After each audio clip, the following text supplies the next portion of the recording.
Black and white thinking, a hallmark of several personality disorders or mental illnesses, according to an article which I'll link to, is also a key component of the way people seem to be taught to sing.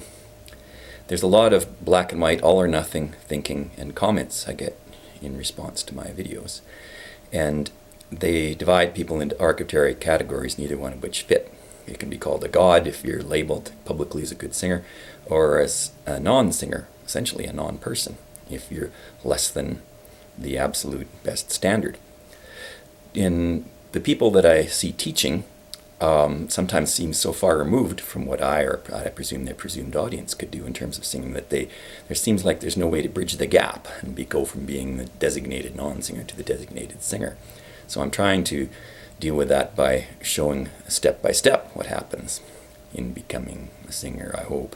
And this is directly at odds with how other how-to videos are done on YouTube. If we had something that just showed the end product and none of the steps in getting there, we'd think, this is weird. How could anybody possibly do this? And yet with singing, it's the case.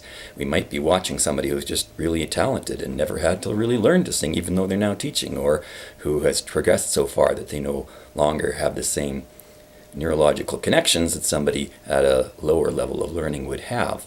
There are a lot of artificial distinctions, I think, in singing, and the terminology for the ranges that people most commonly use is absolutely terrible in terms of being a proper note, a proper description, a proper critical or illustrative example of what is observed. So the phrase, "that's not a note," can be interpreted in terms of the incorrectly applied terminology of singing. The difference between head and chest voice, I think, is really just a matter of volume and pitch. If you sing low enough, you can make your chest buzz, even if you're using what is commonly referred to as head voice. So if you go, "Woo," this one, do that very low, very breathy, and it takes a lot of effort. You run out of breath quickly, but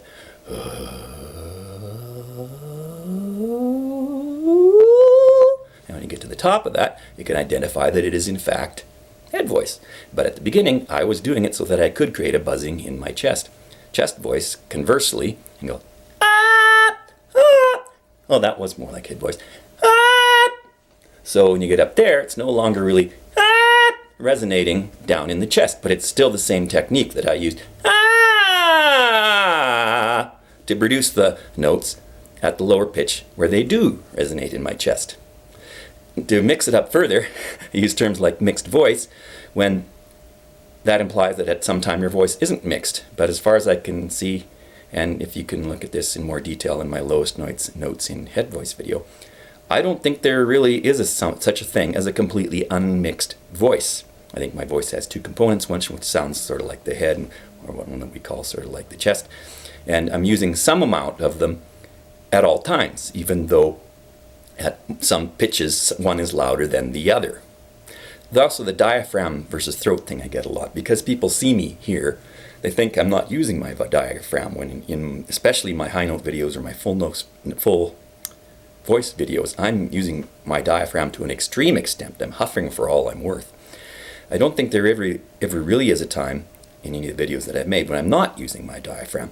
When somebody says sing from the diaphragm or sing from the throat, that's an exaggeration, I presume, for teaching effect. But it also, I think, puts me out of the headspace I would like to be in learning to sing, because singing is usually a balance of using different muscles and using one a little bit more or a little bit less, rather than using one entirely and not using the other.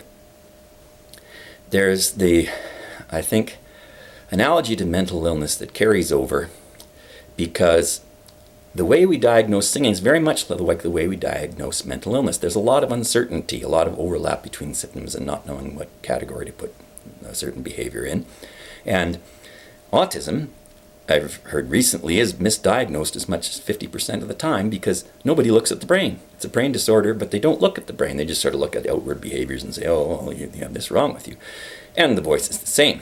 Nobody's looking down the throat to see what's actually happening, or if there's something going wrong there, and we don't have the proper equipment available to us to have that done. But because there's this level of uncertainty, all of a sudden people just make these diagnoses that are pure projections with less data than the singer has.